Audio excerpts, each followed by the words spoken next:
Nous restons dans les ressources humaines avec la question numéro 11 qui va nous permettre d'évoquer les conditions de mise en œuvre de l'apprentissage et la définition des postes au sein des services.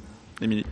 Alors, l'apprentissage permet à des personnes âgées de 16 à 25 ans, sans limite d'âge supérieur d'entrée en formation concernant les travailleurs handicapés, d'acquérir des connaissances théoriques dans une spécialité et de les mettre en application dans une entreprise ou une administration. Cette formation en alternance est sanctionnée par la délivrance d'un diplôme ou d'un titre. Ce dispositif présente un intérêt tant pour les jeunes accueillis que pour les services accueillants, compte tenu des diplômes préparés par les postulants et des qualifications requises par lui. Pour la rentrée 2018, il est envisagé des contrats d'apprentissage après avis, bien sûr, des services à qui il a été demandé s'ils souhaitaient avoir des contrats d'apprentissage.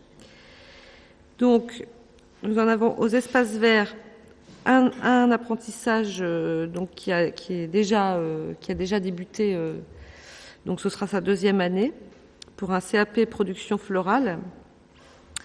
Au service ressources humaines, un contrat d'1 an en licence professionnelle des métiers de la gestion des ressources humaines.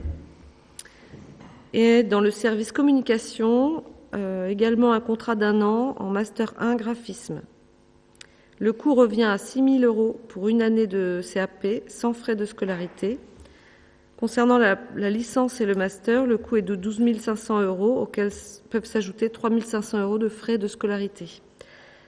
Au-delà du coût, c'est également ce qu'il faut regarder, bien entendu, ce que ces contrats peuvent apporter à la fois, comme on l'a dit tout à l'heure, aux apprentis, puisque là, vraiment, d'apprendre au sein de la collectivité ou au sein d'une entreprise, c'est plus formateur, voilà, plus parlant. Et puis, nous aussi, puisque on peut aussi envisager de former les futurs agents de la collectivité si les deux se conviennent, on va dire. Voilà. Donc, après les avis favorables du comité technique et de la commission du personnel, il est proposé au conseil municipal d'autoriser le recours à l'apprentissage et de conclure dès la rentrée scolaire 2018 3 contrats d'apprentissage dans les conditions précisées ci-dessus.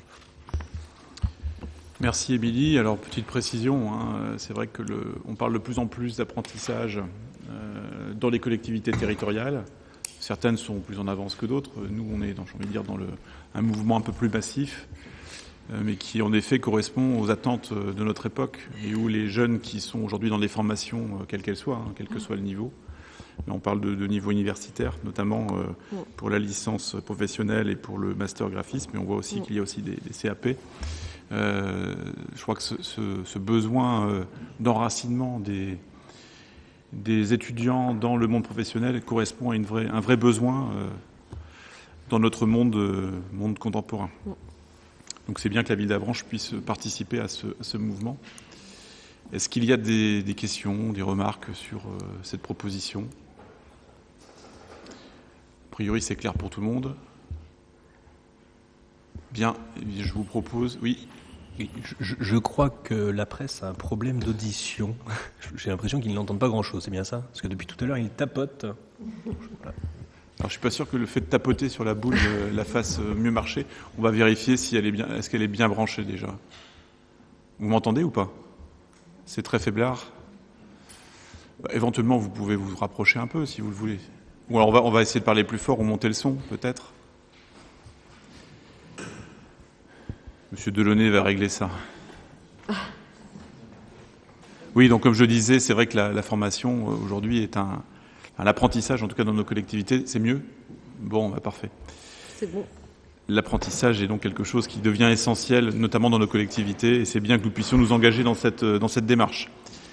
Donc il n'y avait pas de questions a priori, pas d'observation. Donc je vous propose de mettre aux voix cette question numéro 11. Est-ce qu'il y a des votes défavorables ? Je n'en vois pas des votes favorables. Des abstentions, il n'y en a pas. Donc je considère qu'à l'unanimité, cette question numéro 11 est adoptée.